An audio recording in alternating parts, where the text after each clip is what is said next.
Picture this. You're on a website, choosing a subscription for your favorite magazine. The options appear simple.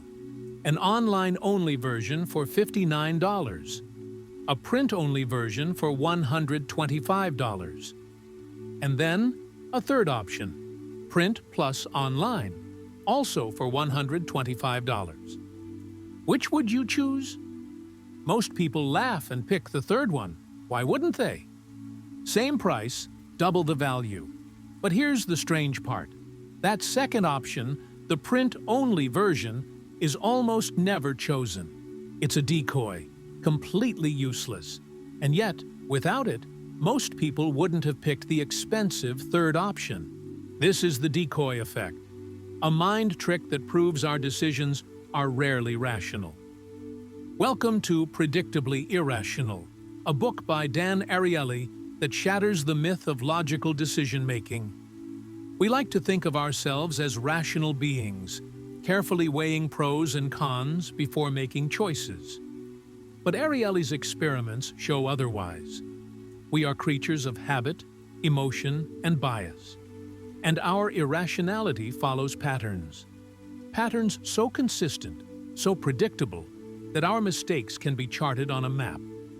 Today, we'll explore those hidden forces.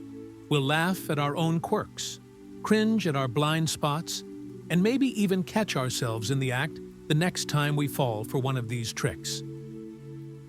The price of free, why zero is irresistible. Let's start with a word that flips our brains upside down. Free. Imagine 2 chocolates on a table, a premium Lindt truffle for 15 cents, a plain Hershey's Kiss for 1 cent. Most people choose the truffle. It's better quality, still a bargain. Now, drop both prices by 1 cent. The truffle is 14 cents. The Kiss is free. Suddenly, almost everyone grabs the Kiss. Nothing about the relative difference has changed. But the moment free enters the picture, logic vanishes. Why? Because free isn't just a price. It's an emotional trigger. It feels like freedom, like opportunity with zero risk, and our brains are wired to leap at it. That's why free samples are so powerful. Why buy one, get one free feels irresistible. And why so many of us load up on things we don't need, simply because they were free. It's not rational, but it's predictable. Anchoring. How random numbers control us. Here's a simple test. Think of the last 2 digits of your phone number. Hold them in your head. Now imagine bidding on a bottle of wine at an auction. Ariely found that people with higher phone number digits consistently bid more than those with lower digits. That number, completely irrelevant, still anchored their decision. This is anchoring. Our minds latch onto numbers, even meaningless ones, and use them as benchmarks. Stores know this. That's why price tags are written as was $299, now $199. That first number doesn't exist anymore, but it still shapes your perception of the deal. Anchoring explains why luxury brands can charge outrageous amounts. The high price itself becomes part of the product's appeal. Once anchored to the idea that a handbag should cost $2,000, suddenly, a $1,200 version feels like a bargain. The danger of anchoring is not that it fools us once, it's that once we've been anchored, we carry that anchor into every future decision. Relativity. Why we compare instead of deciding. We rarely know what something is worth in absolute terms. Instead, we compare. And often, we compare badly. Take house hunting. You see 3 homes. 2 are similar in size and price, but one is clearly worse. Guess what happens? You almost always choose the slightly better of the 2 similar ones. Not because it's perfect, but because it's better than the loser in its category. This is the relativity trap. We don't crave what's best. we crave what's better than something else. That's why restaurants put a ridiculously expensive item on the menu. Hardly anyone orders it, but suddenly, the second most expensive dish feels reasonable. And that's the one most people choose. We're not evaluating value. We're evaluating comparison. And comparisons can be designed to manipulate us. Procrastination and the myth of self-control. Think about this.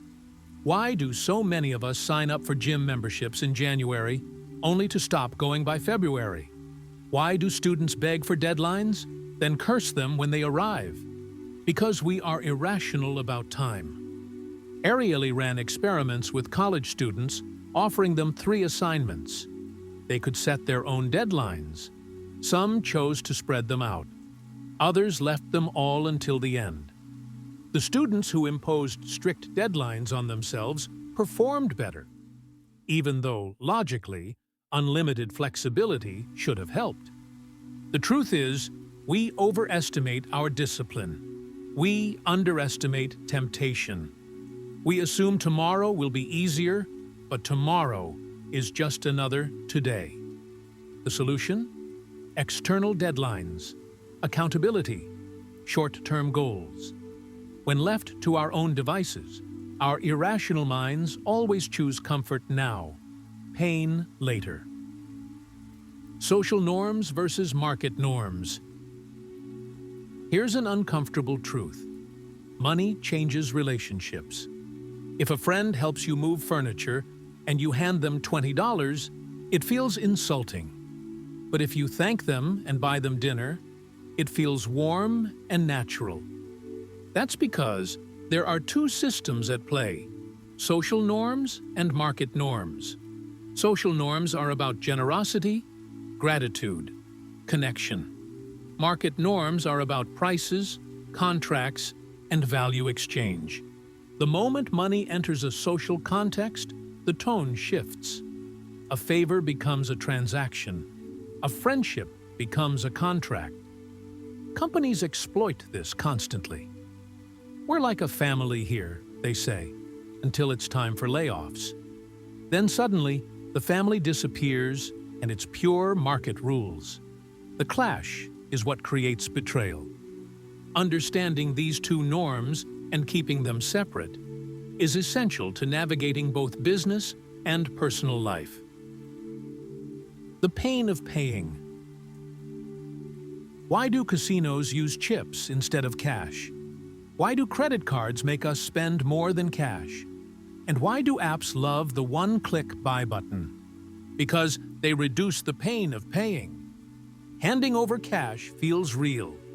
You see it leaving your hands. But swiping a card or clicking a button feels abstract, almost painless, which is exactly why we overspend. Ariely found that even small reminders of real cost, like itemized bills, can change behavior. Restaurants that show prices next to each dish cause diners to order less. Those that hide prices in bundles cause people to order more. The less you feel the pain, the more you'll pay. The myth of ownership, the endowment effect. Here's another irrational quirk. Once we own something, we overvalue it. Try selling something you love, a phone, a bike, an old piece of furniture. Chances are, you'll ask way more than a buyer thinks it's worth. Why? Because ownership changes perception. The moment something is mine, its value inflates in my eyes. Ariely calls this the endowment effect. It explains why people cling to possessions they don't use, why sellers always feel cheated, and why letting go of stuff, of ideas, even of grudges, is so difficult. We don't just own things. Things own us. Why we cheat, but only a little. Most of us think dishonesty is black and white. People either cheat or they don't. But Ariely's experiments reveal something subtler. We cheat, but only a little. In one study, Participants could self-report their test scores for payment. Many inflated their scores, but only slightly. Enough to get extra money, but not so much that they felt like bad people. This is the fudge factor.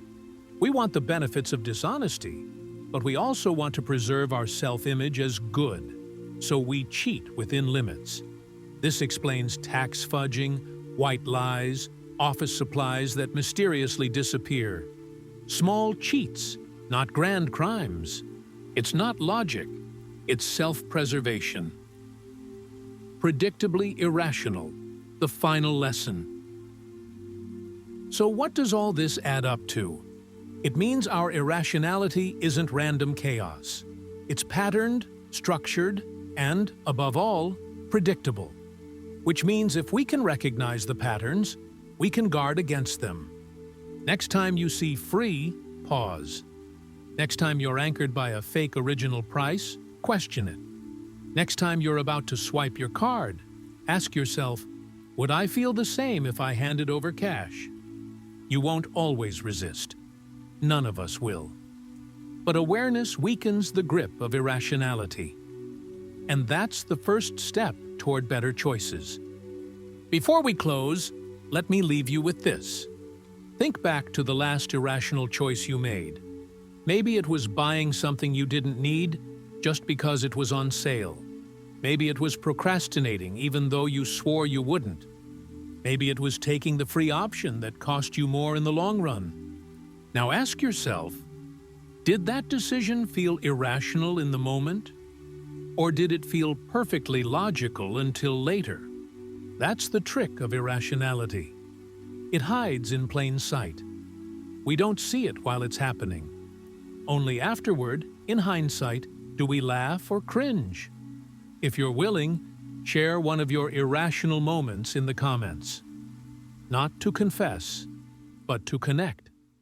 Because when we admit our blind spots, we make space for others to recognize theirs too. And here's the beautiful irony. Being irrational doesn't make us broken. It makes us human. But being aware of our irrationality, that makes us wiser. This was Predictably Irrational by Dan Ariely, brought to you by The Bookkeeper. If today's journey sparked a new perspective, don't just leave with the insight. Carry it into your next decision. Question the invisible forces. Pause before the impulse. Choose with awareness. Because the first step to freedom is realizing how often we are not free. Until next time, keep reading, keep questioning, and keep growing.